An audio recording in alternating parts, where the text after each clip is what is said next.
programa Trabalho Legal está no ar e você vai ver nesta edição.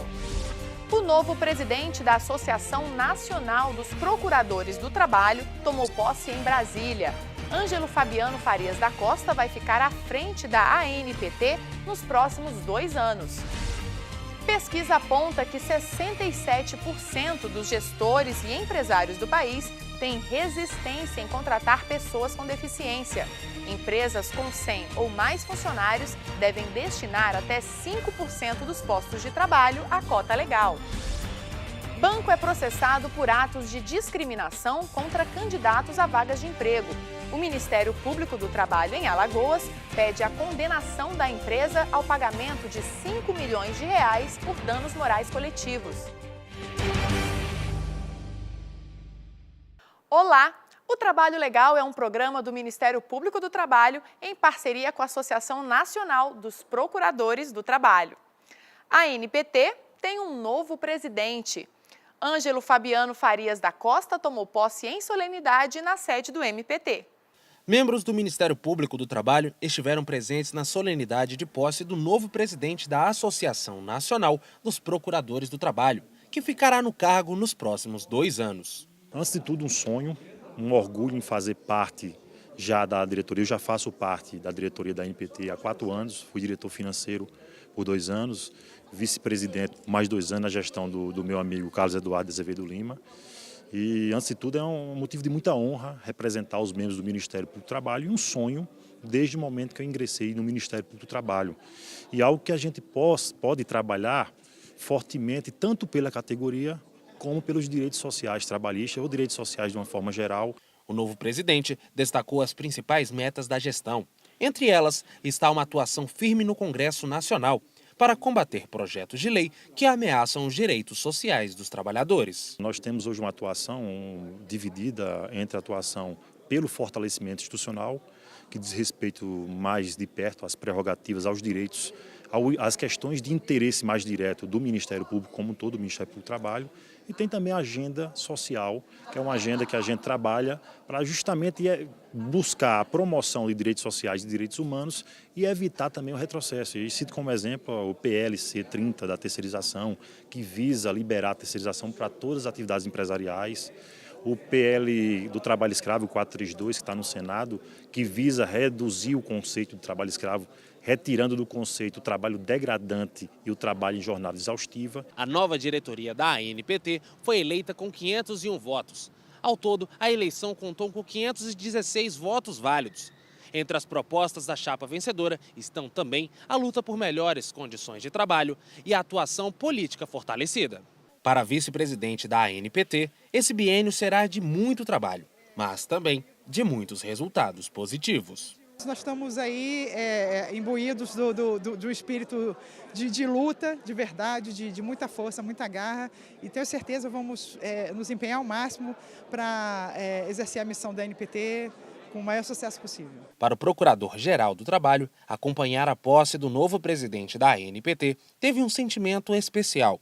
Ronaldo Fleury viu de perto a entrada e a evolução de Ângelo Fabiano no Ministério Público do Trabalho. É extremamente gratificante a gente ver uma pessoa que eu acompanho toda a trajetória dele.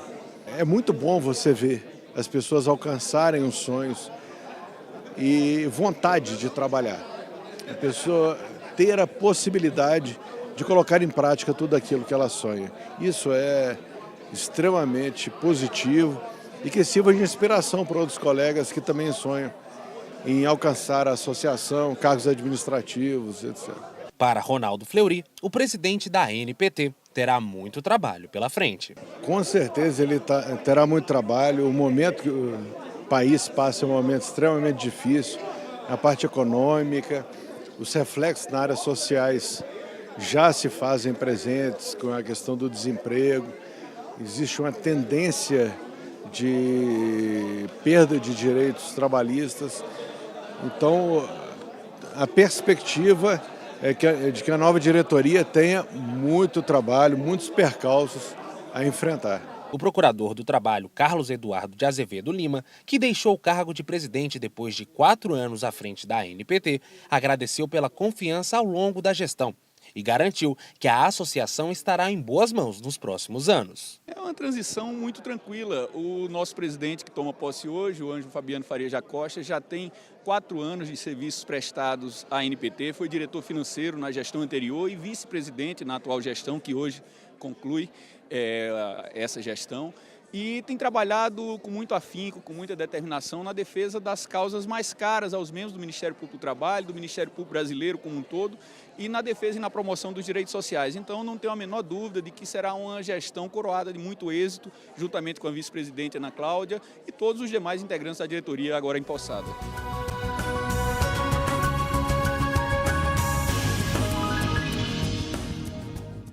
E esse é o espaço para o trabalhador deixar um recado para o patrão.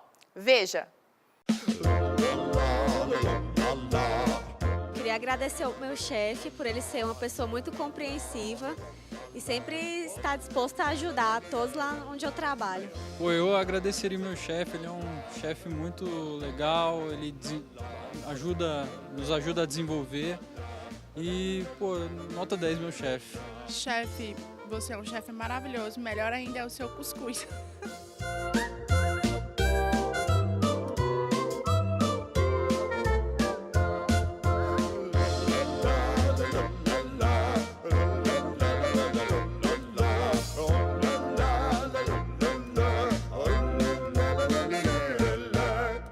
Após o intervalo, com o desemprego aumentando no Brasil, conseguir uma vaga no mercado de trabalho tem se tornado cada vez mais difícil.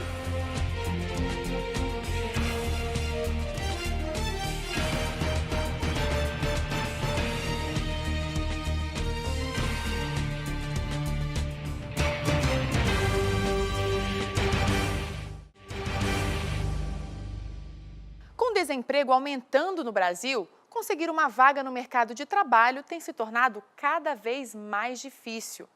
E para conseguir aproveitar as oportunidades, melhorar a qualificação profissional tem se tornado essencial no currículo do trabalhador. Formado em administração, Alencar é gerente de projetos e de contas da empresa em que atua. Mesmo já inserido no mercado de trabalho, ele não para de estudar. A capacitação, eu acredito que ela é contínua, né? A gente não nasce pronto. E conforme os desafios vão acontecendo, a gente tem que buscar novos conhecimentos. Eu comecei profissionalmente numa área voltada para a comunicação. Aí fui caminhando, trabalhei com orçamento público. E hoje, assim, quando a gente se forma e começa a ter um domínio maior da carreira, você vai direcionando, né? Então, hoje eu tenho uma linha direcionada para gerenciamento de projetos e para performance empresarial. Para tentar melhorar ainda mais o desempenho no serviço e conseguir abrir portas no mercado de trabalho, Alencar faz pós-graduação e mestrado ao mesmo tempo. Por que fazer a pós e por que fazer o mestrado? A pós é algo mais aplicado dia a dia. Por exemplo, hoje mesmo tem aula de marketing e o que vai ser passado nesse primeiro momento é como eu capturar lead, como que eu enxergo opções dentro do mercado. Isso eu uso amanhã aqui na empresa. Já no mestrado, eu tenho uma linha mais científica, tem um lado mais filosófico que faz você abrir um pouco a mente, porque senão você fica preso no operacional e esquece do que pode vir a acontecer, né? Só que se você ficar só no acadêmico, você vai executar pouco. Então, isso na minha visão. Por isso que eu procuro trabalhar essas duas linhas, né? Para o administrador, investir constantemente em formação pode garantir retorno financeiro. Mas, para isso, é necessário que o conhecimento adquirido nos cursos seja aplicado no dia a dia da empresa. Se você simplesmente fazer a pós e chegar com seu diploma para o seu chefe e falar assim, olha, chefe, me dá 10% de aumento, ó, fiz uma pós. Não faz diferença nenhuma. O que faz diferença é você pegar os conhecimentos, partes desse conhecimento da pós que você nunca vai usar nem metade, você vai pegar partes e começar a aplicar no seu dia a dia.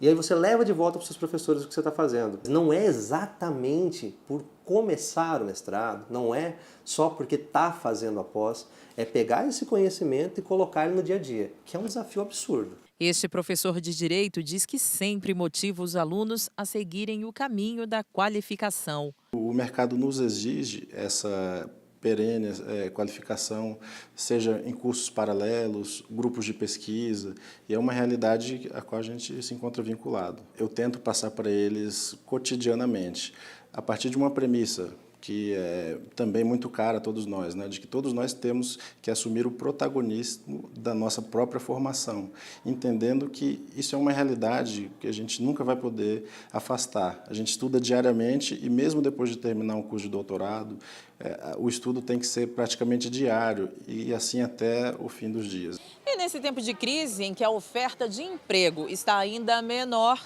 a competição aumenta. Especialistas em recursos humanos alertam: vence aquele candidato que estiver mais preparado para a vaga disputada. E tem mais, ele precisa oferecer um diferencial. Essa especialista em gestão de pessoas diz que essa necessidade vem das próprias empresas, já que elas precisam se destacar para sobreviver em meio à crise. Assim como uma empresa busca um diferencial competitivo, o candidato precisa ter um diferencial competitivo. Toda a parte de formação entra nisso. Então, assim, qual é o diferencial da sua formação? Graduação hoje em dia é um commodity, todo mundo tem. Então, ele não tem mais um crédito de diferenciar. Você acaba tendo a possibilidade de fazer isso através da pós-graduação, dos programas de mestrado, que apesar de ser para uma formação acadêmica, o mestrado e o doutorado, hoje você já tem a opção dos mestrados profissionais. Então, eles já te colocam um passinho à frente da grande maioria que acaba ficando no nível de especialização. Para Tatiane, o profissional precisa pensar sempre no futuro. É legal você ter uma meta. Qual é o profissional que eu quero ser daqui a 10 anos? E a partir disso, investir na sua carreira.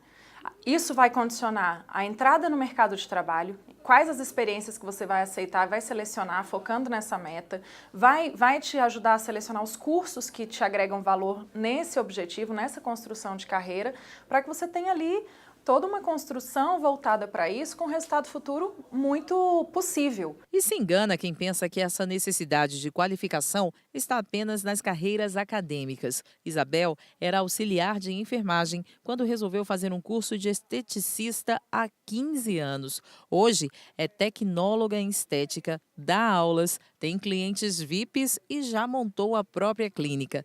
Mesmo assim, não dispensa um curso de atualização e sempre que pode participa de congressos e seminários. Então, quanto mais você se qualifica, quanto mais você investe, principalmente em estética, que muda todos os dias, são produtos cosméticos, aparelhos estéticos, quanto mais você qualificar, melhor dá um resultado.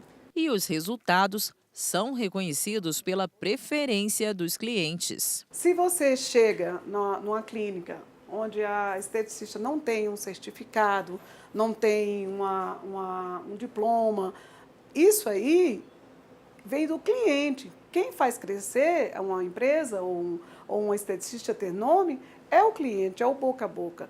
Então, assim, na qualificação eu procurei melhorar cada vez mais, por isso mesmo eu fiz cursos com vários médicos, né, que é o Rômulo Mene, a Vera, que é uma das melhores esteticistas aqui de Brasília. Então, assim, para mim, foi melhor se qualificar com os melhores para ser melhor. Então, assim, o investimento foi alto? Foi, mas valeu a pena, entendeu? Se qualificar. Não há dúvida, quem quer sobreviver a qualquer crise e se destacar no mercado de trabalho, sabe que tem que investir em qualificação. Lembra daquele administrador do início desta reportagem? Sabe como ele se vê daqui a 10 anos? Se eu me vejo estudando? Com certeza, sim. E daqui 20 anos? Também, com certeza. Eu não consigo... Não é assim, eu estudo só porque me dá prazer. Não é isso, a ideia não é essa. A ideia é porque dá resultado. Ele está me dando resultado. Se eu controlar o meu crescimento profissional, o crescimento financeiro também dos últimos 5 anos que eu comecei a estudar, é o crescimento exponencial. Depois do intervalo, banco é processado por atos de discriminação contra candidatos a vagas de emprego. Voltamos já.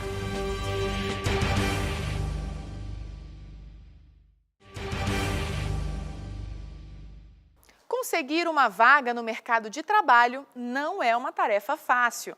É ainda mais complicado para as pessoas com deficiência. Pesquisa aponta que 67% dos gestores e empresários do país têm resistência em contratar pessoas com deficiência. A Aline é deficiente física. Ela tem má formação nos braços e nas pernas, o que dificulta a locomoção.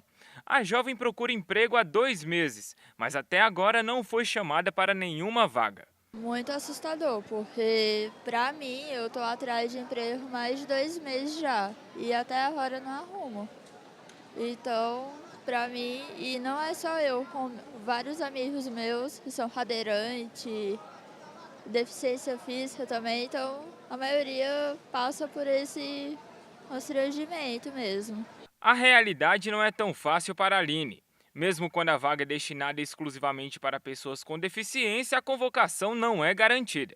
Eu fui na agência do trabalhador, eles fizeram, eu fui lá fazer entrevista, aí eles falaram que iam me chamar. Estou esperando até hoje. Por isso, agora na São José, eu deixei currículo lá, eles falaram que era para me esperar. Até hoje não me chamaram. E é porque ele colocou a placa falando que era para deficientes.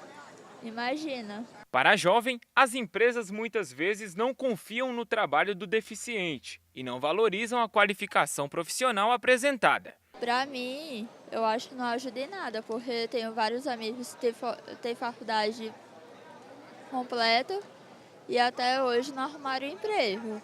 E é porque são bons e tem bastante coisa no currículo. E até hoje não arrumaram emprego na área deles também. Situações como a da Aline entram na estatística da pesquisa Expectativas e Percepções de Pessoas com Deficiência no Mercado de Trabalho, feito pela consultoria iSocial. O estudo aponta que 67% dos gestores criam resistência ao serem apresentados a uma pessoa com deficiência e apenas 33% contratam a pessoa se ela estiver dentro do perfil da vaga.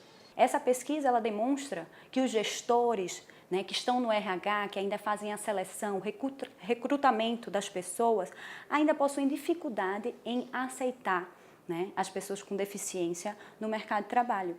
E isso impossibilita de ingressarem e serem incluídas no meio ambiente do trabalho. Isso sim demonstra uma discriminação, um preconceito.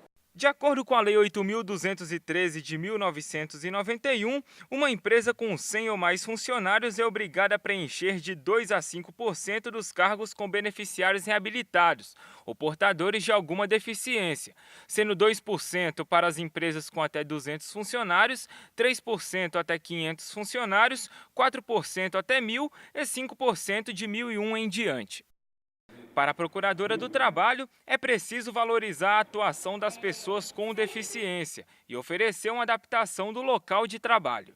O mais importante, como eu disse, a gente não olhar a pessoa com deficiência como algo incapaz, uma pessoa incapaz. Muito pelo contrário, o que a gente precisa é adequar o meio ambiente do trabalho para receber todas as pessoas. O que adianta eu fazer uma seleção para pessoas com deficiência e não ter um banheiro adaptado, ou mesmo não ter todo um caminho adaptado ou o local do meio ambiente de trabalho adequado para receber essa pessoa. Mesmo com preconceito, há aqueles que lutaram e conseguiram sucesso na carreira profissional. É o caso do desembargador do Tribunal Regional do Trabalho do Paraná, Ricardo Tadeu Marques da Fonseca, que tem deficiência visual. Para ele, o principal fator de resistência das empresas é o isolamento cultural imposto aos deficientes. As pessoas com deficiência sempre foram relegadas a guetos institucionais, escolas especiais, trabalho especial, famílias superprotetoras. Então, as pessoas com deficiência, por haver muitas barreiras entre elas e a sociedade, não são conhecidas, não são vistas, não interagem com as pessoas sem deficiência. Então, existe um certo desconhecimento que eu diria que chega a níveis de tabu sobre o que podem as pessoas com deficiência. Esse isolamento cultural é que propicia uma falta de informação muito grande e a ideia de que a pessoa com deficiência não produz, que o emprego da cota seria uma ação benemérita, e não se trata disso. Então, esse é o principal fator de resistência. Mas para chegar até o cargo ocupado hoje, o desembargador passou por diversas situações de preconceito. Na atividade privada, uma vez um sindicato da CUT me disse que eu não poderia atuar porque prejudicaria a categoria. Um sindicato de trabalhadores, veja. É claro que era equivocada essa posição. Também já fiz concurso para juiz em 1990 em São Paulo e fui impedido de concluir o concurso porque se entendeu oficialmente que um cego não poderia ser juiz. Então isso acontece, e acontece em toda hora, em todos os lugares em relação às pessoas com deficiência, por causa dessa falsa percepção do que pode fazer a pessoa com deficiência. Depois de ser impedido de concluir o concurso para juiz, Ricardo se tornou procurador do trabalho. Ao todo, foram 18 anos de atuação no MPT. Eu tenho muito orgulho, sim, de ser desembargador, mas a atividade que mais me orgulha é ter sido procurador do Ministério Público do Trabalho.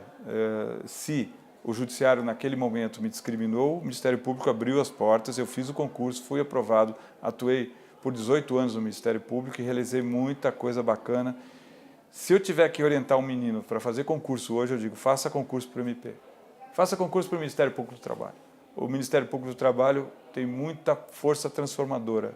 Sofia Vilela faz um alerta e garante que todos, apesar da situação ou característica, têm direito e competência de ingressar no mercado de trabalho. Então, veja, as pessoas com deficiência são capazes, como eu, você, todos nós, né? O que a gente precisa dentro da nossa sociedade é romper as barreiras.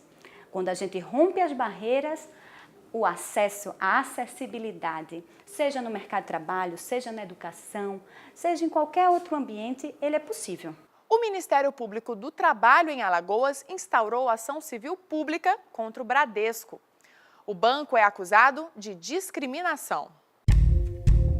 O que você acha de um empregador conferir se o candidato a uma vaga de emprego está com o nome sujo? Nada a ver. Tem nada a ver.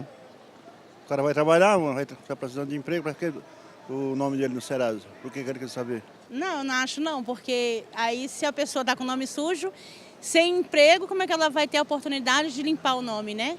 Então eu acho que tem que arrumar um emprego para limpar o nome. Tem quem fique em cima do muro. Eu acho complicado, né? Porque o trabalhador ele também tem direito à privacidade. Mas como a gente está hoje em dia em redes sociais, todo mundo coloca a sua vida, eu creio que é uma forma também do empregador saber quem que ele está contratando.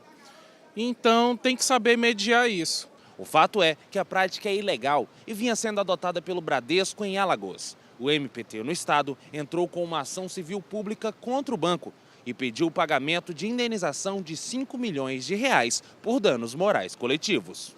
Também foi exigido o fim imediato da irregularidade. A gente ajuizou a ação civil pública, pediu ao judiciário que condenasse o banco de imediato se abster dessa prática e de consultar se o trabalhador ou o empregado está com alguma restrição de serviço de proteção ao crédito e sob pena de pagamento de multa, e a gente também pediu uma reparação pelo dano já causado. Daí a gente pediu uma indenização pelo dano moral coletivo no valor de R$5 milhões. Acho que é um valor razoável, porque isso não é o primeiro caso que o Banco Bradesco vem praticando discriminação. As investigações mostraram que a prática ilegal é mais comum do que parece. Ela se revelou bastante comum, porque esse candidato a emprego, ele tinha procurado emprego em outras duas empresas também, entendeu? E nessas outras duas empresas, nas três empresas onde ele procurou emprego, as três consultaram esse serviço de proteção ao crédito para saber se eles tinham pendências, e nenhuma das três contratou ele como empregado. Em caráter liminar, o MPT pediu que o Bradesco deixe de utilizar os critérios discriminatórios. Será cobrada multa de R$10 mil para cada ato descumprido da ação.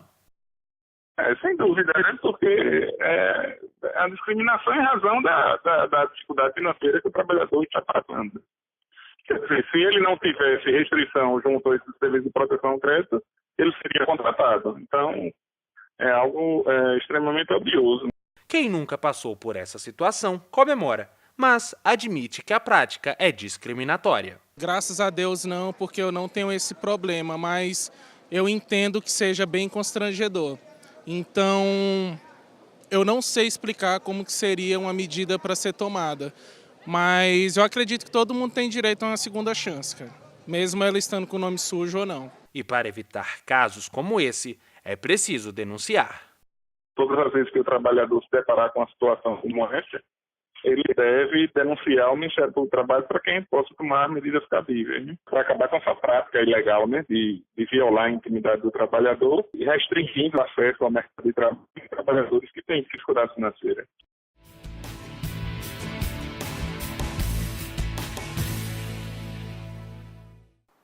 E você aí, tem alguma sugestão de reportagem? Então basta enviar um e-mail para trabalholegal.pautas@gmail.com. Mais informações sobre o Ministério Público do Trabalho estão disponíveis em www.mpt.mp.br e também no Facebook ou no canal do YouTube. Esta edição fica por aqui. Uma ótima semana para você!